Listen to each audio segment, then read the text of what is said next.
Welcome back in our DAV e-learning classes. In our previous class, we studied about the organometallic compounds nomenclature and their 18 electron rules. Today we are discussing classification of organometallic compounds. जैसा कि आपको पता है कि organometallic compounds में carbon और metal के बीच में बॉन्डिंग होती है। कार्बन और मेटल के बीच में क्या होता है? बॉन्डिंग होती है।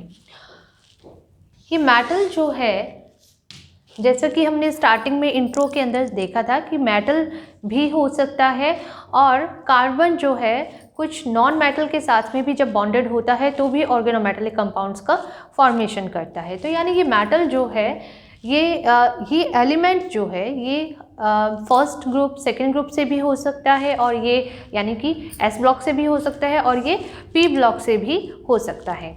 तो अब इस बॉन्ड में क्या कैरेक्टर रहेंगे और इस बॉन्ड के अकॉर्डिंग इस कार्बन पर क्या चार्ज आएगा और इसमें क्या प्रॉपर्टीज़ होंगी, उसी के अकॉर्डिंग जो है ऑर्गेनोमेटेलिक कंपाउंड की नेचर जो है वो डिसाइड होती है। जैसे अगर ये कार्बन जो है, कार्बन की इलेक्ट्रोनेगेटिविटी मेटल से ज़्यादा होगी और मेटल जो है वो इलेक्ट्रो पॉजिटिव नेचर का होगा, यानी इसकी इलेक्ट्रोनेगेटिविटी इस कार्बन से कम होगी। ठीक है, तो कुछ ऐसे भी केसेस बनेंगे जहाँ पर इन दोनों की इलेक्ट्रोनेगेटिविटी में डिफरेंस जो है वो नियर अबाउट सेम सा रहेगा। तो इस इलेक्ट्रोनेगेटिविटी के डिफरेंस के बेस पर ही हम ऑर्गेनोमेटेलिक कंपाउंड्स को 4 टाइप्स में क्लासिफाइड कर सकते हैं। जैसे कि फर्स्ट हम लेते हैं यहाँ पर आयनिक कंपाउंड्स,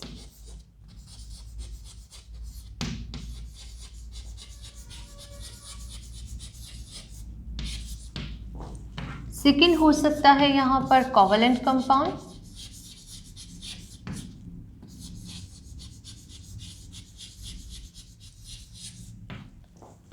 और थर्ड होंगे इलेक्ट्रॉन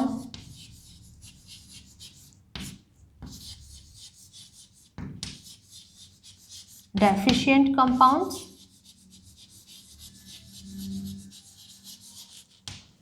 और फोर्थ होते हैं delocalized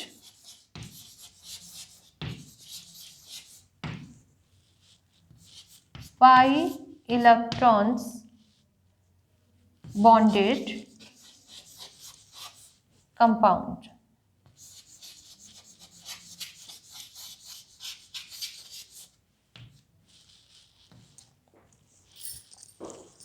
तो यानी आयनिक कंपाउंड्स जो हैं कैसे कंपाउंड होंगे? ये ऐसे कंपाउंड होंगे जिनमें मेटल पर पॉजिटिव चार्ज होगा और जो कार्बन जो है उस पर नेगेटिव चार्ज होगा। यानी होता तो ऐसे ही है, कार्बन पर नेगेटिव चार्ज होता है और मेटल के ऊपर पॉजिटिव चार्ज होता है, लेकिन आयनिक कंपाउंड में ये नेगेटिव चार्ज जो है ये near about completely negative charge होगा। यानी ये कार्बन जो है कार्बेनायन की फॉर्म में ही प्रेजेंट रहेगा। तो ऐसे मेटल कौन से होंगे जो आयनिक कंपाउंड का फॉर्मेशन करेंगे? ऐसे मेटल होंगे फर्स्ट ए ग्रुप और सेकंड ए ग्रुप के मेटल्स, यानी कि एल्कली मेटल और एल्कलाइन अर्थ मेटल्स जो हैं वो कार्बन के साथ में आयनिक कंपाउंड्स का फॉर्मेशन करते हैं। और इसमें भी अब हमारे पास में एक्सेप्शनल क्या है? एक्सेप्शन जो है वो है लिथियम और बेरिलियम। तो लिथियम और बेरिलियम जो है ये कोवेलेंट कंपाउंड्स का फॉर्मेशन करते हैं, क्योंकि इनका साइज़ जो होता है बहुत छोटा होता है और साइज़ छोटा होने की वजह से इनमें इलेक्ट्रोपॉजिटिव नेचर नहीं होती है और ये कोवेलेंट कंपाउंड्स का फॉर्मेशन करते हैं। ठीक है, तो यानी लिथियम और बेरिलियम को छोड़ करके फर्स्ट और सेकंड ए ग्रुप के जितने भी एलिमेंट्स होंगे वो सभी के सभी कार्बन के साथ में ऑर्गेनोमेटेलिक कंपाउंड्स का फॉर्मेशन करेंगे। ठीक है, अब ये कार्बन जो है ये किस फॉर्म में हो सकता है? ये एल्काइल ग्रुप हो सकता है, ये एराइल ग्रुप हो सकता है, ओके, और it may be unsaturated hydrocarbon,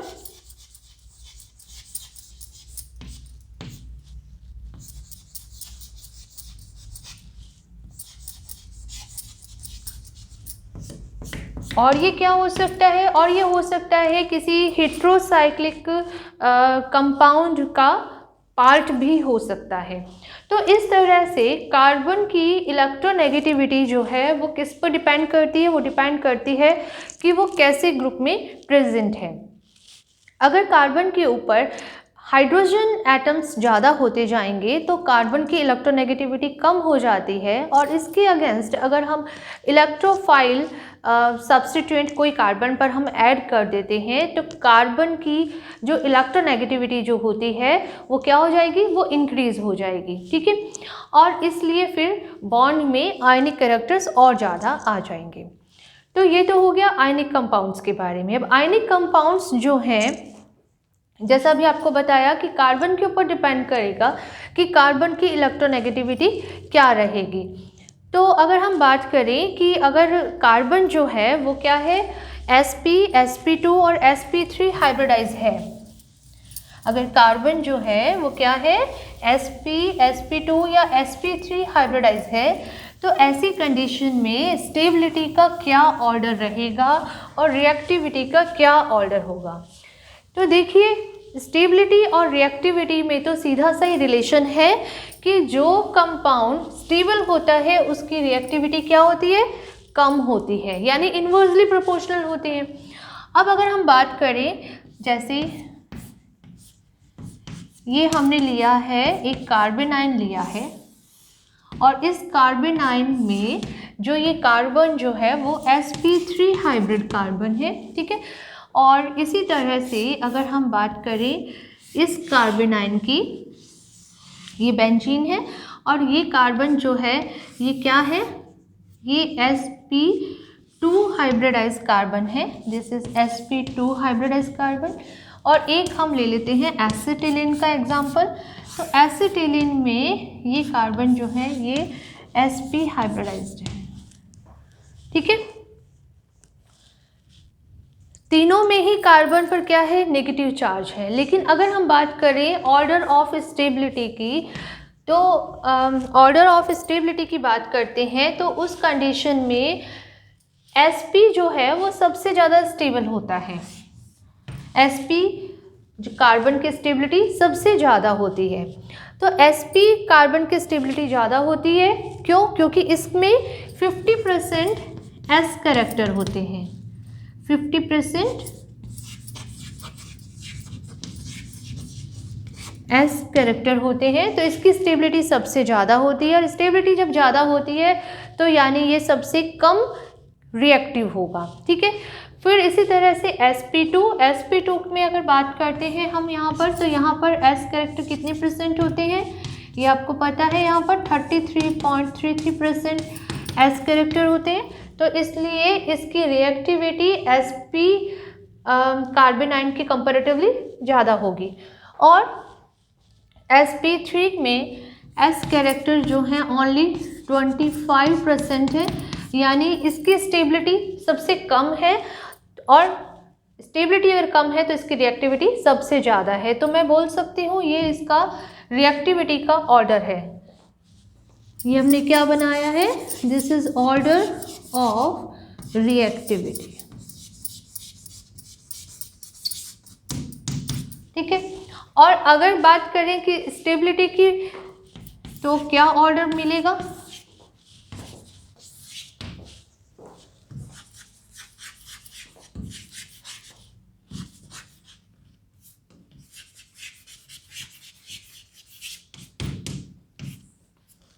कौन सा स्टेबल है, सबसे ज़्यादा स्टेबल वो होगा जिसमें s कैरेक्टर ज़्यादा होंगे। तो s कैरेक्टर किस में ज़्यादा है, थर्ड में, यानी sp हाइब्रिड कार्बन आयन में ज़्यादा है। तो हम बोलेंगे कि third is more stable than second, means sp2। sp hybridise carbon is more stable than sp2 hybridise carbon ion, and this is more stable than sp3 hybridise carbon ion. Okay, तो ये इनकी स्टेबिलिटी का order है, और इसी के according जो है ये आगे मेटल के साथ में जब बॉन्ड बनाएंगे, यानी ऑर्गेनोमेटेलिक कंपाउंड्स का फॉर्मेशन करेंगे, तो उनकी आगे रिएक्टिविटी डिसाइड होती है। ठीक है, अब देखिए आयनिक कंपाउंड्स। आयनिक कंपाउंड्स आपको पता है कि आयनिक कंपाउंड्स कैसे होते हैं। आयनिक कंपाउंड्स जो होते हैं ये नॉन पोलर सॉल्वेंट में डिज़ोल्व नहीं होते। तो उसी तरह से जो ऑर्गेनोमेटेलिक कंपाउंड्स जो हैं जिनमें आयनिक नेचर पाई जाती है, या फिर हम बोलते हैं कि जो आयनिक टाइप के ऑर्गेनोमेटेलिक कंपाउंड्स हैं वो भी नॉन पोलर सॉल्वेंट में डिज़ोल्व नहीं होते हैं। और जिस तरह से आयनिक कंपाउंड्स जो हैं वो इलेक्ट्रोलाइसिस के दौरान अपने कैटायन और एनायन रिलीज़ करते हैं, ठीक उसी तरह से जो आयनिक ऑर्गेनोमेटेलिक कंपाउंड्स जो होते हैं ये भी कैटायन और एनायंस रिलीज़ करते हैं, इलेक्ट्रिसिटी के गुड कंडक्टर होते हैं। फॉर एग्जाम्पल में हम लेते हैं इथाइल सोडियम। अगर इथाइल सोडियम की हम लोग बात करते हैं तो इथाइल सोडियम जो है इस तरह से C2H5Na का जब इलेक्ट्रोलाइसिस करवाया जाएगा तो इलेक्ट्रोलाइसिस के दौरान ये C2H5 negative plus Na positive जो है ये बनाएगा। और इसी तरह अगर हम बात करें C2H5 यानी डाई इथाइल जिंक की बात करते हैं, और इसका जब इलेक्ट्रोलाइसिस किया जाता है C2H5 तो सॉल्यूशन में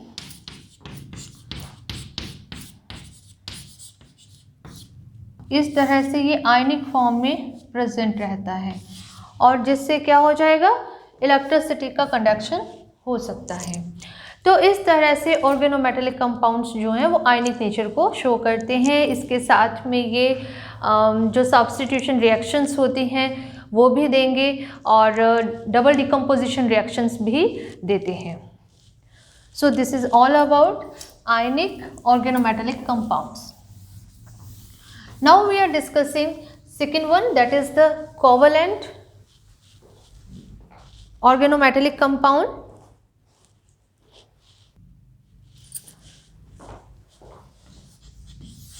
नेक्स्ट है कोवैलेंट टाइप ऑर्गेनोमेटेलिक कंपाउंड्स। जैसा अभी आपको बताया कि लिथियम और बेरिलियम जो है इनका साइज छोटा होता है और इलेक्ट्रोपॉजिटिव नेचर के नहीं होते हैं, इसलिए ये कार्बन के साथ में कोवैलेंट बॉन्डेड कंपाउंड्स का फॉर्मेशन करते हैं। तो यानी हम क्या लिख दें, फर्स्ट ए ग्रुप से कौन हो जाएगा, फर्स्ट ए ग्रुप से हो जाता है यहाँ पर लिथियम हो जाएगा। सेकेंड ए ग्रुप की अगर बात करेंगे तो सेकेंड ए ग्रुप से हो जाएगा बेरिलियम, ठीक है।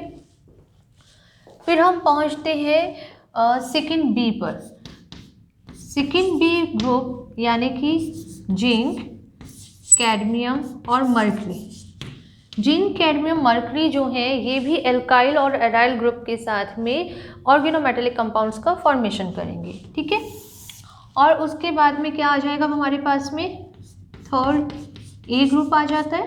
और थर्ड ए ग्रुप जो है थर्ड ए है, फिर उसके बाद में हमारे पास में फोर्थ है, देन फिफ्थ और सिक्स्थ।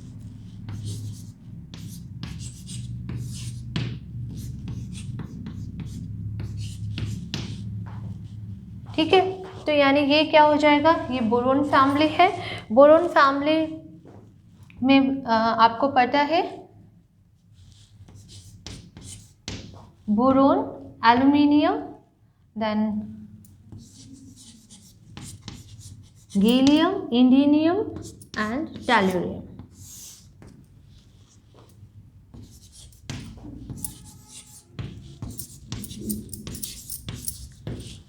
कार्बन फैमिली में है सिलिकॉन है, जर्मेनियम, टिन और लेड। और नाइट्रोजन फैमिली जो है वो क्या है,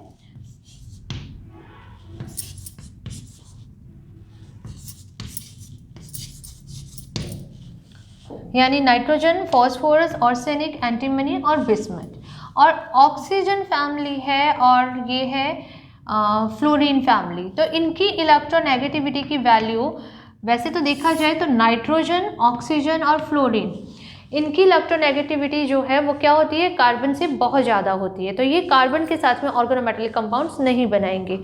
इसी तरह से ऑक्सीजन फैमिली के सारे मेंबर नहीं बनाएंगे और फ्लोराइड जो है वो सभी नहीं बनाएंगे।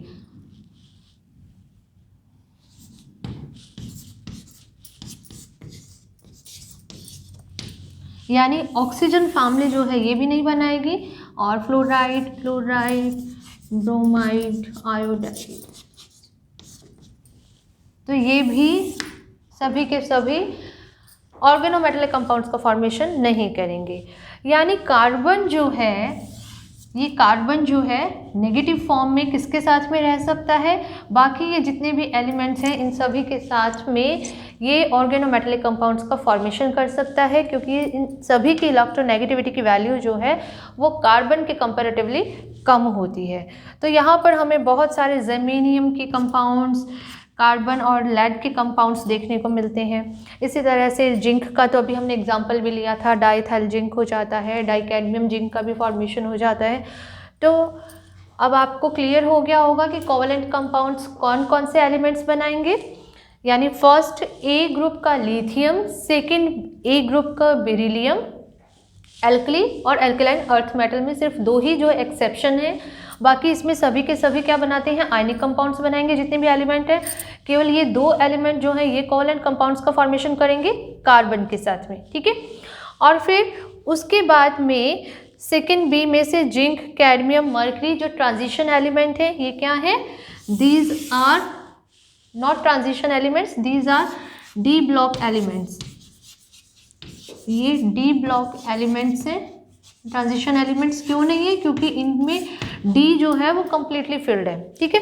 तो ये इनकी इलेक्ट्रोनेगेटिविटी की वैल्यू कार्बन से कम होती है। इसी तरह से बोरोन फैमिली की कार्बन से कम होगी, और ये जो एलिमेंट्स जो हैं इनकी वैल्यू, नाइट्रोजन की वैल्यू भी कार्बन से ज़्यादा होती है, और इन सभी एलिमेंट्स यानी नॉन मेटल्स की वैल्यू जो है वो कार्बन की इलेक्ट्रोनेगेटिविटी की वैल्यू से कम होती है। इसलिए सभी के सभी ऑर्गेनोमेटेलिक कंपाउंड्स का फॉर्मेशन करेंगे और कोवेलेंट नेचर के होंगे, क्योंकि इलेक्ट्रोनेगेटिविटी में डिफरेंस जो है इतना ज़्यादा नहीं है। एम और सी बॉन्ड के अंदर जो इलेक्ट्रोनेगेटिविटी का जो डिफरेंस जो है वो क्या है, वो बहुत ही कम है। तो इसलिए ऐसे जब कंपाउंड्स बनेंगे तो वो क्या होंगे, कोवेलेंट नेचर के होंगे। और इस तरह के जब बॉन्ड बनते हैं तो हम बोलते हैं कि यहाँ पर 2 सेंटर हैं, यानी एक मेटल है और एक क्या है, कार्बन है। और जब बॉन्ड जो बनेगा वो कितने इलेक्ट्रॉन से बन रहा है, कोवेलेंट बॉन्ड 2 इलेक्ट्रॉन से मिलकर के बन रहा है। तो हम बोलते हैं इस टाइप के ऑर्गेनोमेटेलिक कंपाउंड्स में 2 कार्बन 2 इलेक्ट्रॉन बॉन्ड प्रेजेंट होता है, ठीक है। इसे क्या लिखा जाता है, इसे लिखते हैं जनरली 2C2E बॉन्ड। इलेक्ट्रॉन पूरा नहीं लिखा मैंने, इसलिए यहाँ पर E- लिख दिया। वैसे बोलने में क्या आता है, 2C2E बॉन्ड बोलते हैं। तो 2C2E बॉन्ड का क्या मतलब है कि 2 सेंटर हैं, C का मतलब यहाँ पर कार्बन नहीं है, 2 सेंटर बन रहे हैं और 2 इलेक्ट्रॉन हैं। उनसे जो बॉन्ड बन रहा है वो कैसे नेचर का है, वो कोवेलेंट नेचर का बॉन्ड है, ठीक है। तो ये तो बात हुई मेटल्स की और नॉन मेटल्स की जो कि कोवेलेंट बॉन्ड बनाते हैं। अब इसके अलावा अब रह गए हैं हमारे पास में ट्रांजिशन एलिमेंट।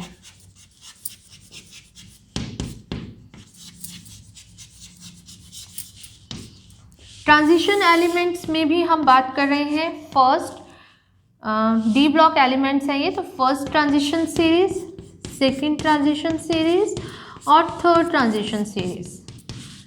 अब ये मेंबर्स जो होते हैं ये एल्काइल या एराइल ग्रुप के साथ में ऑर्गेनोमेटेलिक कंपाउंड्स का फॉर्मेशन करते हैं। किसके साथ में फॉर्मेशन करेंगे, ये फॉर्मेशन करेंगे एल्काइल और एराइल ग्रुप्स जो होते हैं उनके साथ में, ऑर्गेनिक ग्रुप्स के साथ में ये ट्रांजिशन मेटल जो हैं ये कोवेलेंट टाइप के OMC का फॉर्मेशन करते हैं।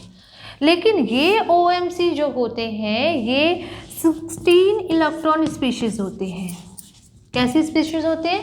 ये 16 इलेक्ट्रॉन स्पीशीज़ होते हैं और इवन ये कोऑर्डिनेटिवली भी अनसैचुरेटेड होते हैं। तो हम बोल सकते हैं कि इस तरह के जो कोवलेंट कंपाउंड बनेंगे ट्रांजिशन मेटल के साथ में, first second third transition metal के साथ में, ऐसे कोवलेंट कंपाउंड्स जो कि इलेक्ट्रॉनिकली अनसैचुरेटेड होंगे या फिर हम कहें कि कोऑर्डिनेटिवली अनसैचुरेटेड होते हैं, वो ऑर्गेनोमेटेलिक कंपाउंड्स लीस्ट स्टेबल होते हैं, वो स्टेबल नहीं होते हैं। ठीक है, तो इस कंसेप्ट को हम और अच्छे से समझते हैं। जैसा कि अभी आपको मैंने लास्ट क्लास में बताया था कि 18 इलेक्ट्रॉन रूल जब मैंने समझाया था तो आपको ये बताया था कि ऐसे कंपाउंड्स जिनमें मेटल एटम जो है उसमें उसका जो वैलेंस शेल जो है वो नेक्स्ट आने वाले इनर्ट गैस के वैलेंस इलेक्ट्रॉन्स के इक्वल हो जाता है। ठीक है, वो क्या होते हैं? स्टेबल होते हैं। तो यहाँ पर जैसे मैंने लिखा है 16 इलेक्ट्रॉन स्पीशीज़, तो जो 16 इलेक्ट्रॉन स्पीशीज़ जो है वो क्या है? अनसैचुरेटेड है, क्योंकि कंप्लीट करने के लिए उसको कितने इलेक्ट्रॉन्स चाहिए? 2 इलेक्ट्रॉन्स चाहिए। ठीक है,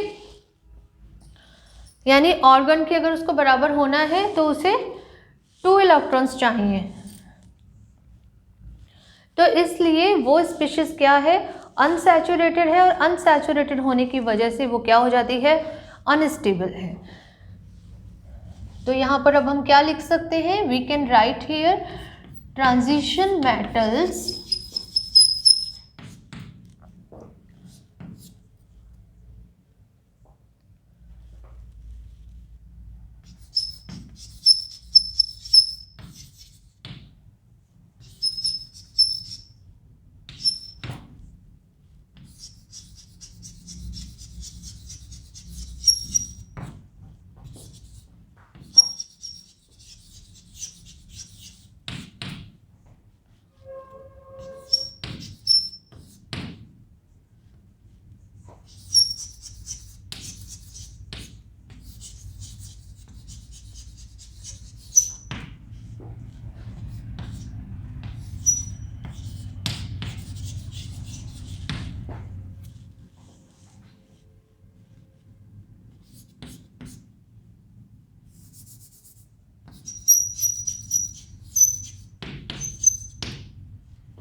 तो यहाँ पर ये लिखा है हमने कि ट्रांजिशन मेटल एल्काइल और एराइल कंपाउंड्स के साथ में अनस्टेबल ऑर्गेनोमेटेलिक कंपाउंड्स का फॉर्मेशन करते हैं।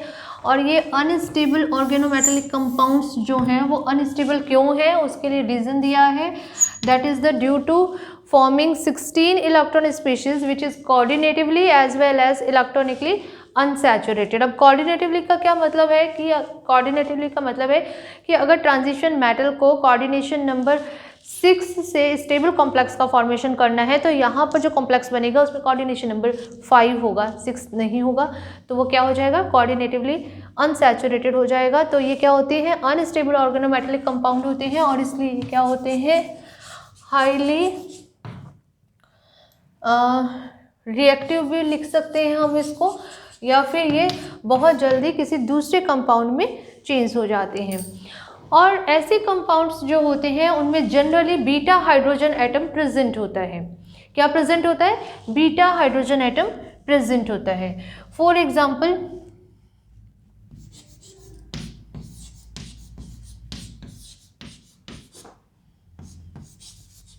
ये कोई ऑर्गेनोमेटेलिक कंपाउंड है, ठीक है, और M क्या है? M जो है वो ट्रांजिशन मेटल है। What is the M? M equals to the transition metal, TSM है। अब अगर M ट्रांजिशन मेटल है तो इसके साथ में जुड़ा हुआ कार्बन जो है अल्फा कार्बन है और इससे नेक्स्ट जो है वो क्या है? बीटा कार्बन है। तो अगर ऐसे कंपाउंड्स जो कि क्या है, इलेक्ट्रॉनिकली अनसैचुरेटेड हैं, यानी अगर ये कोई 16 इलेक्ट्रॉन स्पीशीज़ है, क्या है ये 16 इलेक्ट्रॉन स्पीशीज़ है, तो ऐसी कंडीशन में 16 इलेक्ट्रॉन स्पीशीज़ है और साथ में क्या है, बीटा हाइड्रोजन प्रेजेंट है, तो ऐसी कंडीशन में यहाँ से बीटा हाइड्रोजन का एलिमिनेशन हो जाता है और मेटल हाइड्राइड का फॉर्मेशन हो जाता है और हमें ओलेफिन्स मिलते हैं। कैसे होता है देखिए,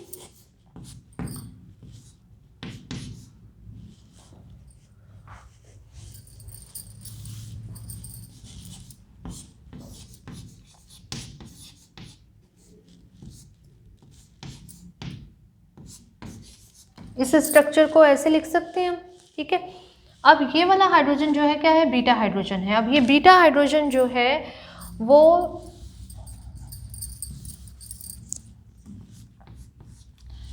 यहाँ से इससे अलग होने लग जाता है और मेटल के साथ में एक बॉन्ड का फॉर्मेशन करने लग जाता है।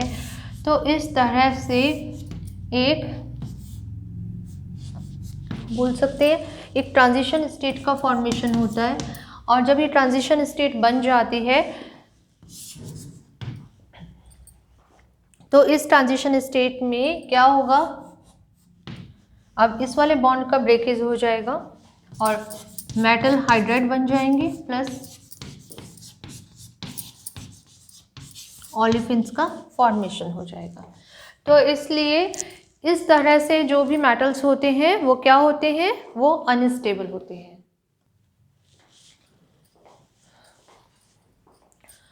अब ऐसी स्पीशीज जिनमें बीटा हाइड्रोजन ही एब्सेंट है, ठीक है, उनकी बात करते हैं। जैसे कि अगर कोई ग्रुप जो है इस तरह से बना हुआ है, जैसे कि CH2C और C के साथ में जो है 3 मिथाइल लग गए हैं, तो यानी यहाँ पर क्या है, इस कार्बन पर जो कि क्या होना था, मेटल के साथ में लगेगा तो बीटा कार्बन है, बीटा कार्बन के साथ में जुड़ा हुआ हाइड्रोजन बीटा हाइड्रोजन।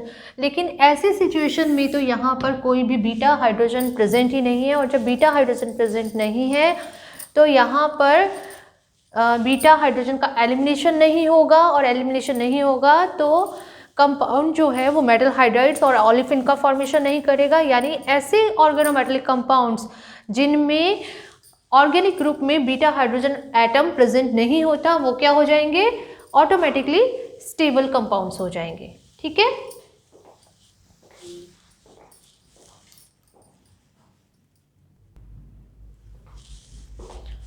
इसी तरह होगा यहाँ पर CH2C6H5, जब ये ग्रुप लगा हुआ होगा तो भी यहाँ पर क्या हो जाएगा, बीटा हाइड्रोजन एटम प्रेजेंट नहीं है। कैसे प्रेजेंट नहीं है देखिए, अब आप ये अगर मेटल के साथ में जुड़ेगा अल्फा होगा तो अब बीटा की सिचुएशन देख लेते हैं। ये CH2 है, ठीक है, और ये कार्बन क्या है, इस तरह से लगा हुआ है, ठीक है। तो इस कार्बन के पास में एक दो तो यहाँ पर क्या हो गए हैं, सिग्मा बॉन्ड हो गए और एक जो है पाई बॉन्ड हो गया है और फिर ये वाला इस कार्बन के बीच में कौन सा बॉन्ड है, सिग्मा बॉन्ड है। तो यानी इस वाले कार्बन के पास में बीटा हाइड्रोजन एटम है ही नहीं और जब बीटा हाइड्रोजन एटम नहीं है तो ऐसे कंपाउंड जो हैं वो क्या हो जाएंगे, स्टेबल हो जाएंगे। यानी ये वाले दोनों के दोनों जो हैं, ये तो एक ही बात है, चाहे ये हो चाहे ये हो, तो ये दोनों के दोनों क्या हो जाएंगे, ये स्टेबल ऑर्गेनोमेटेलिक कंपाउंड्स का फॉर्मेशन करेंगे, ठीक है। इसके अलावा ऐसे कंपाउंड्स जिनमें कि ऐसे ग्रुप प्रेजेंट हैं जैसे कि PR3 प्रेजेंट है या कार्बोनाइल ग्रुप जो है वो प्रेजेंट है या फिर C5H5 माइनस प्रेजेंट है, यानी कि पाई इलेक्ट्रॉन एक्सेप्टर ग्रुप्स जो हैं जहाँ पर प्रेजेंट होंगे वो सभी के सभी स्टेबल ऑर्गेनोमेटेलिक कंपाउंड्स को लीड करेंगे या फॉर्म करेंगे। फॉर एग्जांपल हम ले रहे हैं यहाँ पर टाइटेनियम का एग्जांपल ले लेते हैं। C5H5 -2 है यहाँ पर, ये टाइटेनियम के साथ में कॉम्प्लेक्स बनाएगा CH3 का होल ट्वाइस, ठीक है। इसी तरह से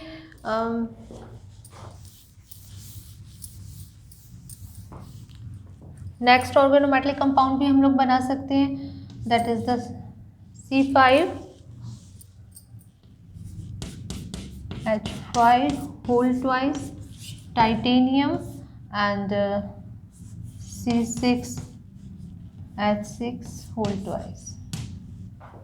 Not C6H6, it will be C6H5 whole twice, यानी 2 फेनिल ग्रुप लगे हुए हैं और 2 साइक्लोपेंटा डाइनाइल एनायन लगे हुए होंगे।